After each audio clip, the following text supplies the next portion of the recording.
അസ്സലാമു അലൈക്കും വറഹ്മത്തുള്ളാഹി വബറകാത്തു. പുരുഷന്മാരിൽ നിന്നുള്ള അറിയപ്പെട്ട ഒരാളോട് അവൾക്ക് സ്നേഹമുണ്ടാകും എന്നറിയിക്കുന്ന ഒരു സ്വപ്നം. ആ സ്വപ്നത്തിൻ്റെ വ്യാഖ്യാനമാണ് ഇപ്പോൾ പറഞ്ഞിട്ടുള്ളത്. ഒരു സ്വപ്നം, ആ സ്വപ്നത്തിൻ്റെ വ്യാഖ്യാനമാണ് അറിയപ്പെട്ട ഒരാളുടെ മേലിൽ സ്നേഹം അവൾക്ക് ഉണ്ടാകും. പുരുഷന്മാരിൽ നിന്ന് അറിയപ്പെട്ട ഒരാളുടെ മേലിൽ അവൾക്ക് സ്നേഹം ഉണ്ടാകും, ഒരു പെണ്ണിന് സ്നേഹം ഉണ്ടാകും എന്നുള്ളത്. അത് ഏത് സ്വപ്നം കണ്ടാലും എങ്ങനെ വ്യാഖ്യാനം വരും? അത് ചിലപ്പോൾ അവളുടെ ഭർത്താവിൻ്റെ സ്വപ്നം കണ്ടാൽ എന്നുള്ളതായിരിക്കാം. ഭർത്താവിനെ പുരുഷന്മാരെന്ന് അറിയപ്പെട്ടെന്ന് പറയുമ്പോൾ അവളിതിൽ നോക്കുമ്പോൾ അവളൊരു ഭർത്താവുള്ള പെണ്ണാണെങ്കിൽ ഭർത്താവ് എന്നുള്ളതാണ് അതിന് വ്യാഖ്യാനം വരിക. അപ്പോൾ കത്തി ഉണ്ടല്ലോ, കത്തി ഒരു സ്ത്രീ എങ്ങനെ സ്വപ്നത്തിൽ കണ്ടാൽ അത് ഏത് തരത്തിലുള്ള കത്തിയാവട്ടെ, കത്തി പല രീതിയിലുള്ള കത്തികളുണ്ടല്ലോ. അപ്പോൾ നമ്മൾ കരുതുക നമുക്ക് പ്രയാസം ഉണ്ടാകും, നമ്മൾ ആരെങ്കിലും കൊല്ലും, നമുക്ക് എന്തെങ്കിലും ബുദ്ധിമുട്ടുണ്ടാകും, വിഷമം ഉണ്ടാകും എന്നതൊക്കെയാണ് വിചാരിക്കുക.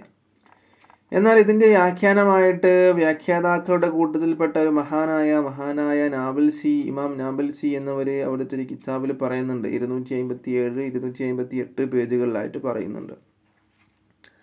എന്താണ് പറയുന്നത്? ഒരു സ്ത്രീ, ആ സ്ത്രീ കത്തിയെ ഉറക്കിൽ കണ്ടാൽ അത് അവളുടെ കയ്യിലുള്ളതാവട്ടെ, അല്ലെങ്കിൽ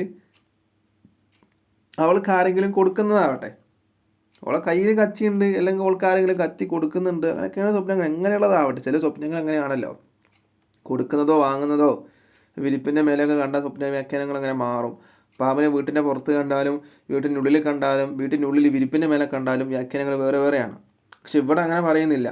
കത്തി അവിടെ കയ്യിലുള്ളതാവട്ടെ അല്ലെങ്കിൽ അവൾ ആരെങ്കിലും കൊടുക്കുന്നതാവട്ടെ, എങ്ങനെയാണ് പറഞ്ഞത്, എങ്ങനെയാണെങ്കിലും അതിൻ്റെ വ്യാഖ്യാനം പറഞ്ഞിട്ടുള്ളത് പുരുഷന്മാരിൽ നിന്ന് അറിയപ്പെട്ട ഒരാളുടെ മേലുള്ള സ്നേഹം അറിയിക്കുന്നു എന്നുള്ളതാണ്. അപ്പോൾ അവളുടെ ഭർത്താവിനോട് അവൾക്ക് സ്നേഹം ഉണ്ട് എന്നുള്ളതായിരിക്കാം. അല്ലാഹു ആലം. ഇൻഷാ അല്ലാഹ്. അപ്പോൾ വീഡിയോ ഇഷ്ടപ്പെട്ടാൽ ലൈക്ക് ചെയ്യുക, ഷെയർ ചെയ്യുക.